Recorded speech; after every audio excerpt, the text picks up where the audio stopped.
Assalamu alaikum wa rahmatullahi wa barakatuh. In today's video, we are going to discuss about past perfect tense. पिछली video में एक ज़हीर साहब हैं कोई, उन्होंने कहा था कि सर जो है वीडियो past perfect tense के ऊपर बनाएं, क्योंकि हमने बाकी टेंसेस के ऊपर ऑलरेडी डिस्कस कर लिया है। तो आज जो है हम डिस्कस करेंगे रिगार्डिंग past perfect tense। तो सबसे पहले हम इसकी डेफिनेशन की तरफ चलते हैं। डेफिनेशन क्या कह रहा है past perfect tense का? The past perfect tense is a verb tense used to express an action or event that occurred before another action or event in the past। हाँ तो जी, समझ में आया?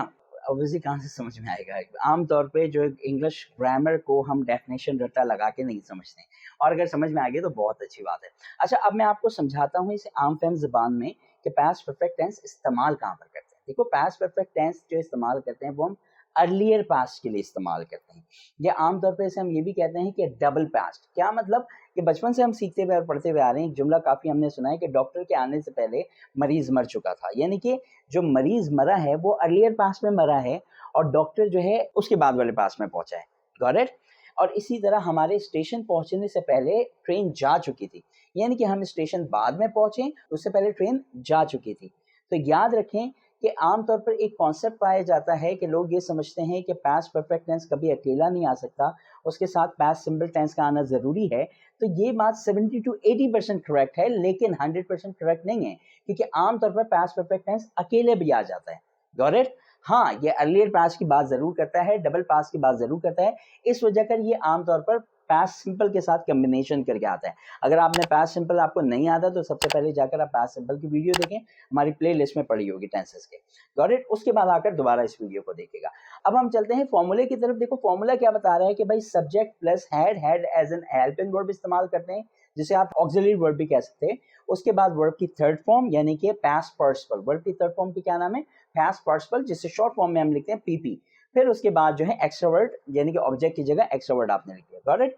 नेगेटिव में आप आ गए तो उसमें क्या किया आपने? Subject plus had not plus past participle plus extra word. और इंट्रोगेटिव में हेल्पिंग वर्ब आपको पता है कि पहले आ जाता है, तो हैड आ जाएगा, उसके बाद सब्जेक्ट, उसके बाद पास्ट पार्टिसिपल, उसके बाद एक्स्ट्रा वर्ड यानी कि ऑब्जेक्ट। Got it?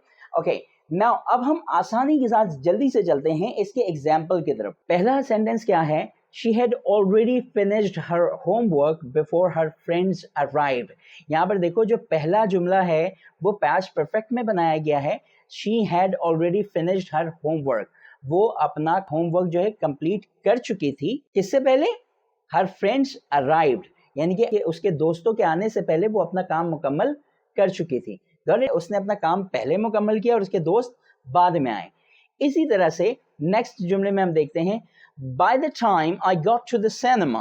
पहला जुमला किस पे बना भाई? पास्ट सिंपल पे बना कि जब हम सिनेमा पहुंचे, the movie had already started।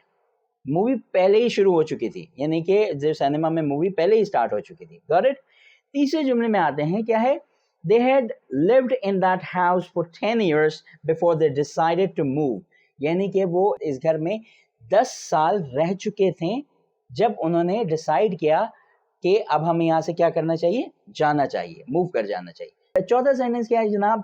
He had never seen such a beautiful sunset before that day।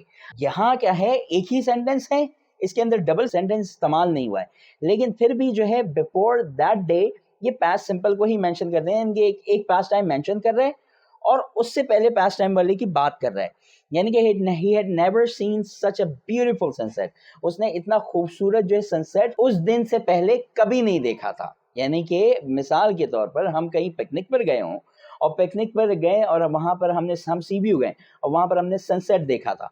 Got it? तो पिकनिक में भी हम पास्ट में गए थे और ये उससे भी पहले वाले पास्ट की बात कर रहे हैं कि इससे पहले कभी नहीं देखा था। Got it? Now the fifth thing is that, अब देखें इसके अंदर क्या है? अगेन यहाँ पर हम दैट टाइम का इस्तेमाल करें, इससे पहले हमने दैट डे का इस्तेमाल किया था। So that time I had already told him everything. उस वक्त मैं उसे सब कुछ बता चुका था। सबसे पहले उस वक्त की बात हो रही है, इस वक्त की बात नहीं हो रही। Got it? तो उस वक्त वो अगेन वो पास्ट है और उससे पहले मैं उसे सब कुछ बता चुका था, यानी कि अर्लियर पास्ट की बात कर रहे हैं। लेकिन जरूरी नहीं कि हर बार ये डबल जुमले में आए, यानी कि पास्ट सिंपल साथ में आए। Got it? And the last sentence is that I had completed my master's before I qualified in the IELTS। यानी कि मैं अपना मास्टर्स पहले ही मुकम्मल कर चुका था, पास कर चुका था आइल्स पास करने से पहले, यानी कि आइल्स के टेस्ट पास करने से पहले I hope I have given you the complete clarity about past perfect tense. याद रखो कि कोई भी टेंस है ना वो बेसिक यानी कि फंडामेंटल लेवल पर आसान ही होता है। जो इसमें इश्यूज आते हैं या कंट्रोवर्शियल जो पॉइंट बनना शुरू होता है, वो कंट्रोवर्सीज कहाँ पर आते हैं, जब आप उसके डेप्थ में जाते हैं। तो पहले बेसिक तो समझ लो सही से। आई होप कि आज की इस वीडियो में आपको पास्ट परफेक्ट का सारा कॉन्सेप्ट क्लियर हो चुका होगा। अगर आपको समझ में आ गया है तो नीचे गूगल फॉर्म का लिंक मौजूद है, उसमें पेपर है यानी कि जो आप ऑनलाइन एग्जाम आप उसमें दे सकते हैं। 10 से 12 क्वेश्चंस होंगे, उसे आप फिल करो और जैसे ही सबमिट करोगे तो आपको आपके मार्क्स बता दिए जाएंगे वहां पर। Got it? अगर 10 मार्क्स का नीचे दिया हुआ है और आपके 6 मार्क्स आ रहे हैं तो आप जाके दोबारा वीडियो देखें और दोबारा उसे फिलअप करें। अगर 7 आ रहे हैं, 8 आ रहे हैं, फिर जाके जब तक 10 आउट ऑफ 10 नहीं आ जाते। Got it? इसके अलावा भी अगर कोई क्वेश्चन है तो नीचे कमेंट में कर लीजिएगा। नेक्स्ट वीडियो तक के लिए इजाजत दीजिए। अल्लाह हाफिज।